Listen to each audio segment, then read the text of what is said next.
Buenos días, mi estimada Pilar. Qué gusto una vez más compartir cámara contigo.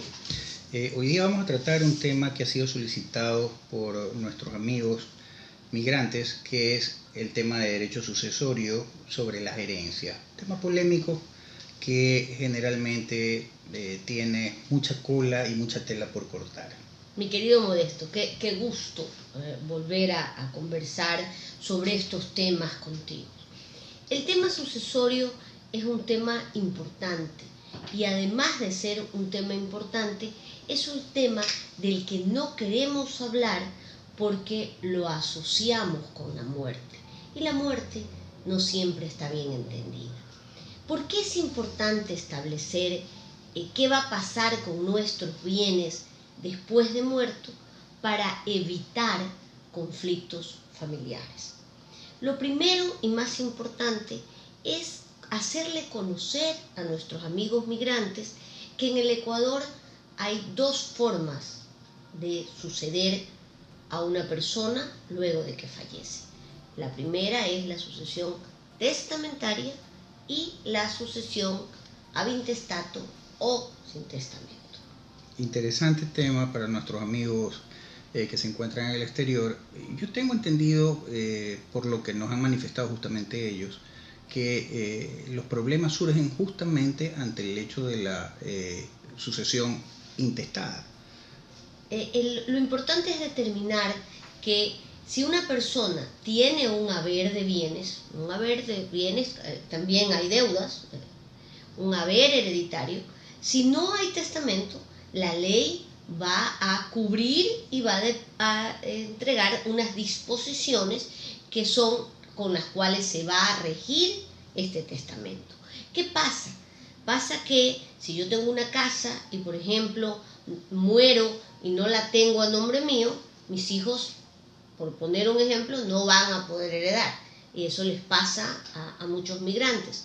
O pasa que yo tengo una casa a mi nombre y fallezco, no tengo una disposición y vamos a entrar a los legitimarios. ¿Quiénes son los legitimarios? Son aquellas personas que por ley le heredan a un causante a la persona que fallece. Entonces, esos legitimarios son los que van a tener derechos sobre el bien. Siempre se presenta el problema de que muchas veces hay medios hermanos, como se dice vulgarmente. Esto es que son hermanos o de padre o son hermanos de padre y madre en algunos casos. Y viene el problema, fallece el dueño de la propiedad, fallece el padre y resulta que tiene 10 hijos, de los cuales 5 son del primer compromiso y los otros 5 del segundo compromiso. ¿Quién tiene derecho? Porque ahí viene la confusión. La mayoría de las personas dicen, no, como la compró en la época en que estaba casada con mi mamá, segundo compromiso, entonces ya no serían partícipes de aquello mis hermanos que fueron del primer compromiso. Eso es lo que generalmente en la psiquis del hombre común se manifiesta, lo cual tú y yo como abogados sabemos que es un error. Sería bueno que nuestros amigos tengan clara cuál es la figura bajo tales circunstancias. Modesto, es una pregunta interesantísima. En lo personal, yo me dedico mucho a derecho de familia. Y el derecho de familia va a tener muy pegado, rozando mucho con todas estas emociones que existen en la misma. Cuando una persona se casa, por ejemplo, con alguien que es divorciado, tiene que tener claro que esta casa que compró en su matrimonio y en la que vive con sus hijos del segundo matrimonio, en el momento en el que el padre de familia fallece, va a ser tanto de ellos como de los hijos anteriores. No importa si los hijos son dentro del matrimonio o fuera del matrimonio, porque todos los hijos tienen los mismos derechos. Y esta es una pregunta importante, porque le mueve la vida a una pareja que tiene el terrible dolor de la muerte. Aparte, tenemos esto de que esta casa es de herederos que son sus hijos y de herederos de los hijos de relaciones anteriores. Entonces eso hay que normarlo. Y ojo, no para quitarles el derecho a los chicos anteriores o a los adultos anteriores, sino más bien para que teniendo conocimiento se pueda prever qué se van a hacer en estas circunstancias. Esto es tanto como ahora cuando necesitamos cubrir unas eventualidades. Estas eventualidades son importantes. Y aquí vamos a llegar a lo que nos hacían los profesores en la universidad. Con la herencia nosotros hacemos un círculo y dividimos una línea vertical, horizontal, como deseen, y decimos que de los bienes adquiridos durante el matrimonio hay lo que se conoce como porción conyugal. Esa parte es del cónyuge sobreviviente, sea la mujer o sea el esposo. Y ahí hay que poner puntos importantes. El primer punto, que tiene que ser adquirido durante el matrimonio.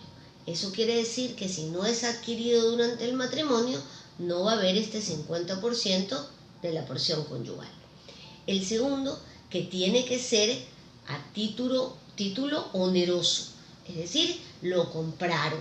Si es herencia o donación, no entra a la porción conyugal. Y el otro, si hacíamos un círculo y poníamos una línea, el otro 50% va a ser de todos los hijos, dentro y fuera de matrimonio, o dentro de matrimonio y matrimonios anteriores. ¿Qué se puede hacer allí? Es la pregunta. ¿Qué pueden hacer ustedes que están en el exterior y tienen los bienes? Prever.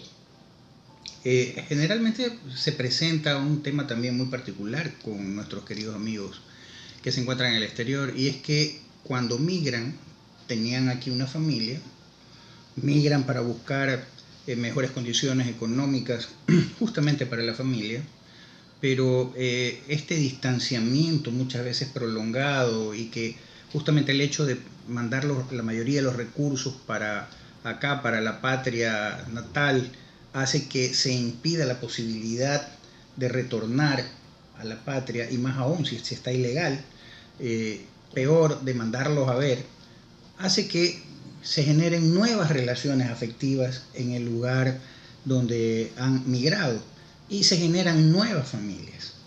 Bajo ese esquema, resulta que el señor sigue casado en el Ecuador, pero genera una nueva familia en el extranjero. Supongamos que el señor fallece en el extranjero. ¿Cómo solucionamos este intríngulis, este problema que pareciera que para el ecuatoriano dice, no, es mi esposo o era mi esposo y sigue siendo mi esposo y murió siendo mi esposo, y todo lo que él tiene por allá es mío también, y la señora que está allá hizo un momentito, lo hizo conmigo, y etcétera, etcétera? ¿Cómo cómo coger la punta del ovillo para desenredar este lío? Otra pregunta interesante, mi querido Modesto, y es importante que esto es muy habitual. Es decir, existen muchas circunstancias como las que tú relatas, y dentro de estas circunstancias del migrante que dejó una familia aquí, que la lejanía enfrió, para no juzgar o no poner un juicio de valor con ello, tenemos que tener dos puntos básicos que les explico siempre a los clientes que tienen estos problemas.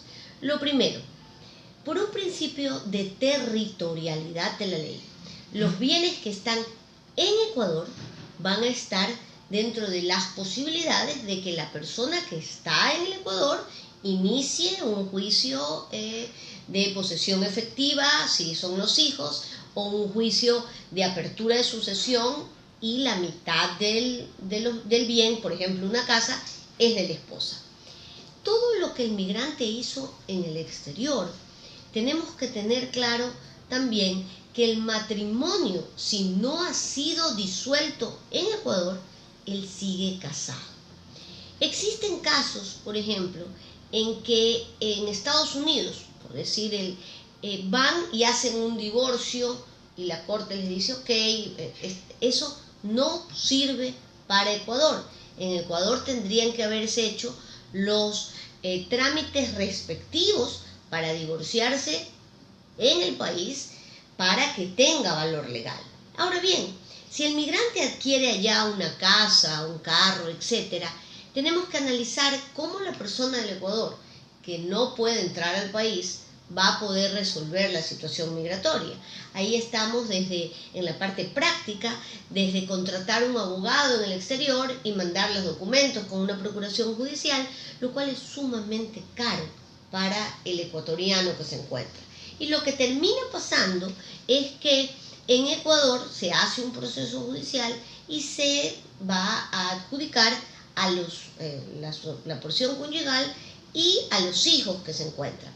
Ojo, esos hijos del exterior sí les es más fácil mandar una procuración judicial y gestionar aquí.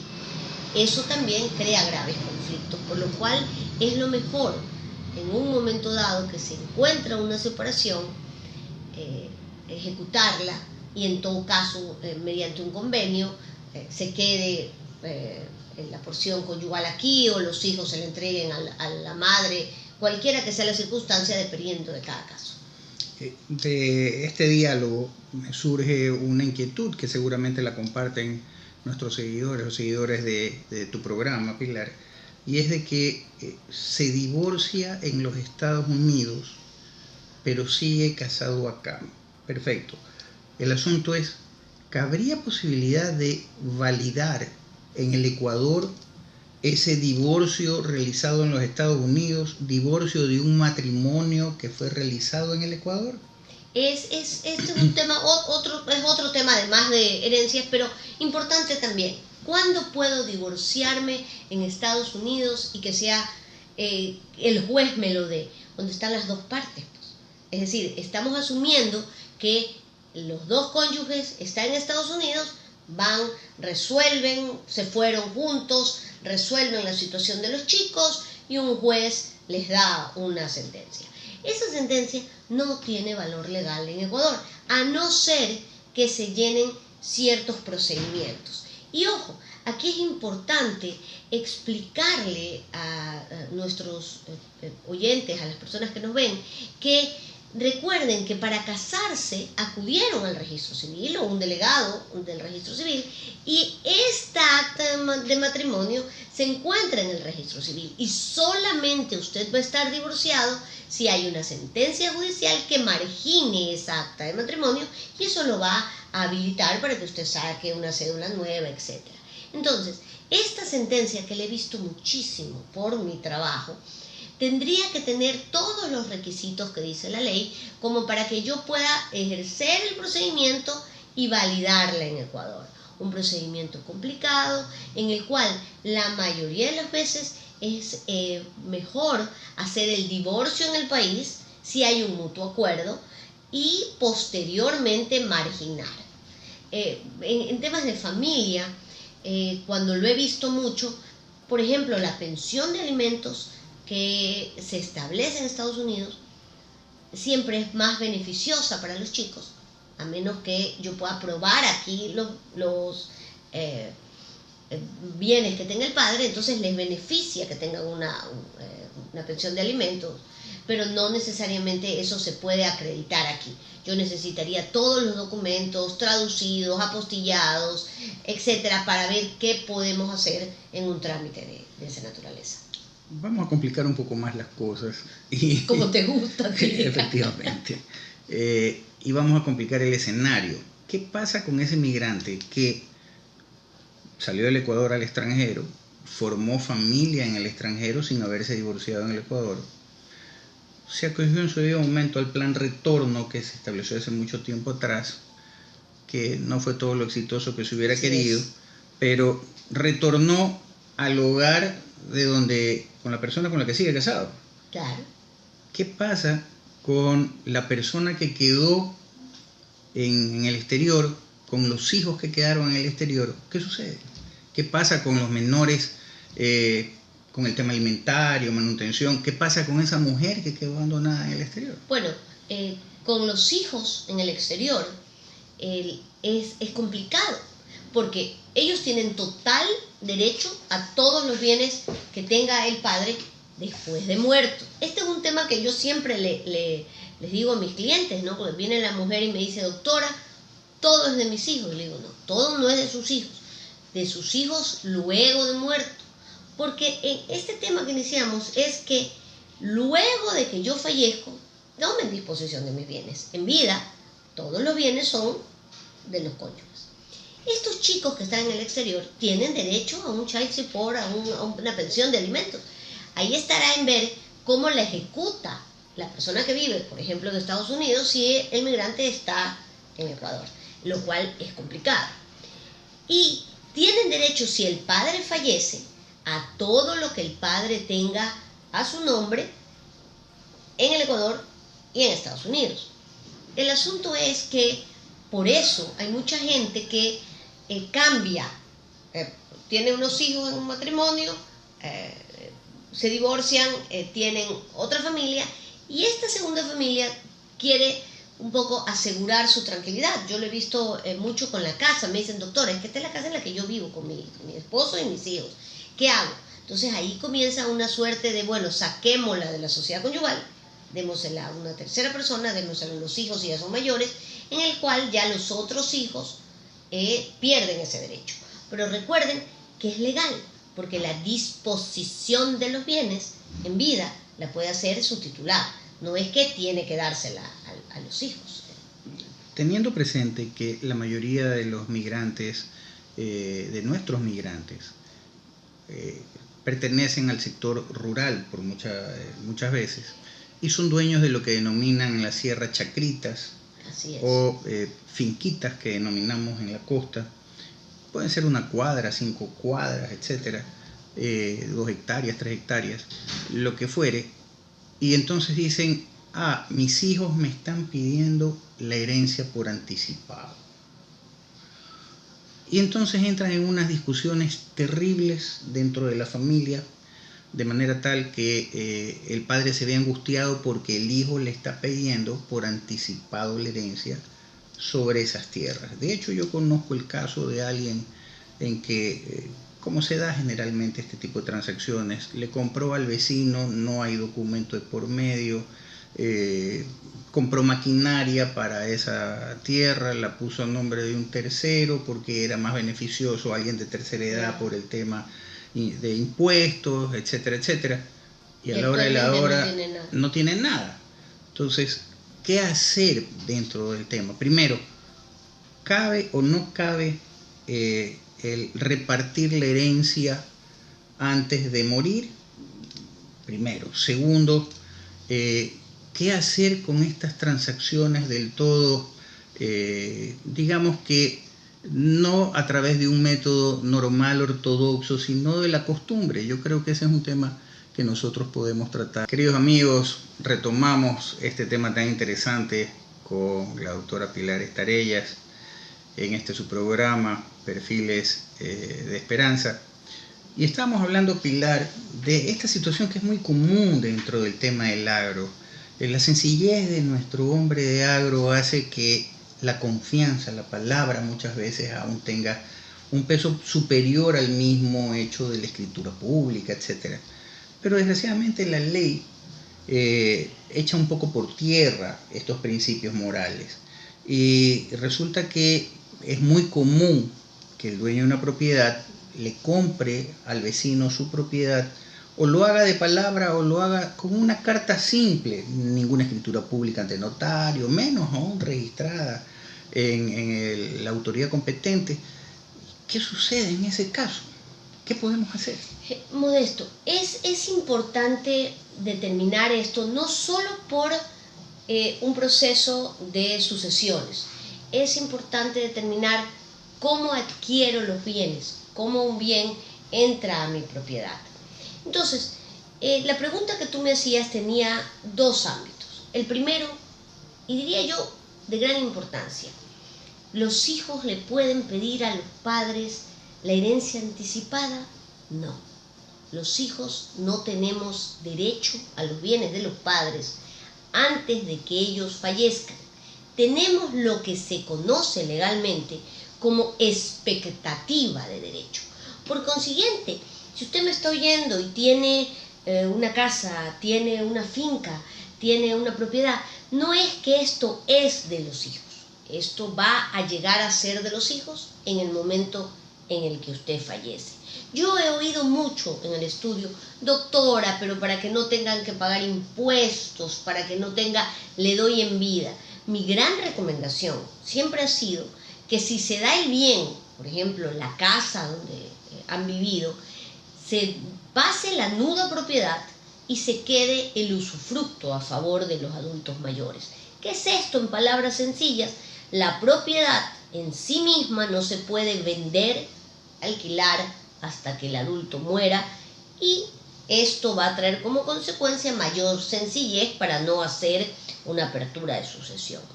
¿Qué hacemos con el agro? ¿Qué hacemos con el agricultor? Cualquiera que esto sea, hombre de buena fe. Yo he tratado por el estudio, y sí es verdad, hay una transferencia muy informal, no se firma nada en escrituras. Eso es complicado. La mayor responsabilidad es, aparte de la buena fe y la honestidad con la que se entregan las cosas, sí hacer una escritura, porque no necesariamente es la persona que lo vendió, pero sí los hijos, que luego no les quieren entregar, y hay que poner juicios, los cuales son complicados. Uno de los que he llevado, por ejemplo, es cuando efectivamente lo compraron y nunca le dieron escritura, pero tienen pues una cantidad de años en esta finca, por así decirlo. Entonces tiene pues ánimo de señor y dueño, y voy a poder poner un juicio de prescripción adquisitiva de dominio. Es complicado y hay que asesorarse con abogados. Yo siempre lo digo, no necesariamente abogados privados, pueden ser abogados públicos. Hay que tener la confianza de acudir a un ente y decir, bueno, esto es lo que tengo, ¿cómo me pueden ayudar? Has topado un tema bastante delicado, que muchas veces nuestros queridos amigos que están en el exterior han comentado, y es, a veces han recurrido a abogados, ya sean privados o públicos, y resulta que ellos le dan poder al abogado, y a la hora de la hora resulta que el abogado queda de propietario de todos los bienes y quedan estafados. ¿Y qué hacer? Porque para ellos también la situación es difícil, porque estando allá no pueden regresar si no están legales, o si están legales, venir para armar un gran juicio en contra de la autoridad les da temor, etcétera, etcétera. ¿Qué hacer? Modesto, es un tema real. Lo primero, no todos los abogados son corruptos, pero sí hay, como yo lo digo siempre, hay médicos, hay profesores, en toda la profesión, de toda la viña del Señor. ¿Cómo tiene que usted que cuidarse? Primero, no hay manera humana que no sea ilegal y corrupta de que el abogado quede propietario de la finca que está peleando, porque supone necesariamente que algo estuvo mal, porque los abogados fuimos contratados para defender los intereses del cliente. Entonces, no dé pues procuraciones judiciales súper abiertas en las que el abogado pueda hacer lo que quiera. No, tiene que centrarse, tiene que decirse para que se defienda el proceso, número tal, etc. Y lo que se puede hacer también es confiar en el criterio de familiares y amigos que tengan en el país. Por ejemplo, siempre es bueno que haya alguien que pueda hablar con el abogado, que el abogado no sienta que total libertad, ¿sabes qué? Nunca más se enteran, porque también hay que estar teniendo un poco de ver qué está pasando, ¿no? Y decir, bueno, con respecto a la situación rural, que es la que tú como conoces, la das, lo que pasa es que no hay el servicio, es una de las cosas que hay que implementar, este servicio de que sea gratuito, o si es pagado, que sea honesto, que haya un seguimiento. Ojo, el agro a veces mueve muchísimo dinero, y estas transacciones sin ningún papel pues conlleva mucho riesgo. Por supuesto, el tema es que siempre se sienten ustedes, queridos amigos, por lo que han expresado, se sienten tremendamente vulnerables en una situación como esa.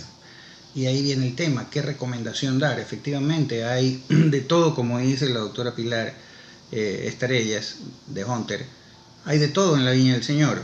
y como bien dice la doctora, cabe tomar las medidas pertinentes. ¿Y cuáles serían estas medidas? El que se especifique para qué le da poder al abogado. Esto es exclusivamente o para presentar la demanda y defenderlo, o para recuperar el bien, y no para pender, ni donar, ni nada por el estilo. No para poder transferir. Efectivamente, no para transferir el dominio. No para retirar dinero. En uno de los procedimientos, yo siempre digo, yo no tengo facultades de disposición, yo no puedo sacar dinero de sus cuentas. ¿Por qué? Porque esas son precauciones básicas, ojo, para ellos y para nosotros los abogados.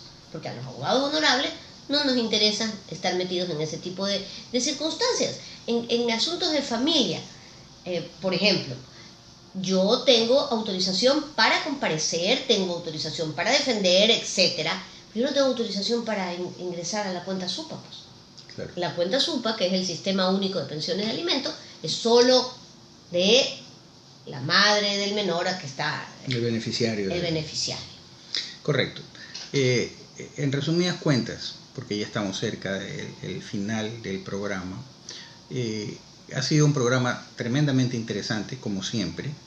En cuanto al tema hereditario, sabemos perfectamente bien que los hijos tienen derecho a la herencia una vez que hayan fallecido los padres.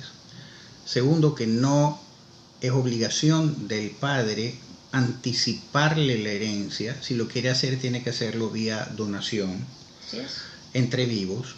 Lo otro es que, hablando como se dice vulgarmente, criollamente, si le quiere hacer la donación entre vivos, esto es que le entregue la nueva propiedad, es decirle, hijito, esta casa es tuya, pero no vas a poder venderla, no vas a poder alquilarla, no vas a poder hacer absolutamente nada con ella mientras yo esté viva, porque quien va a vivir aquí soy yo. Esa es mi derecho de usufructo, de usarla, gozarla y disfrutarla. Y tu seguridad de que no me voy a volver loco y venderla es que tú ya eres propietario del bien. Eso es en resumidas cuentas de lo que hemos hablado. Así es. Entonces, bajo tales circunstancias, seamos claros que el derecho hereditario, el derecho de familia, el tema de las herencias, siempre va a beneficiar a los hijos, sean de padre y madre, o sean solo de padre o solo de madre, y además va a beneficiar a la cónyuge con la que aún mantiene el vínculo de matrimonio inscrito en el registro civil.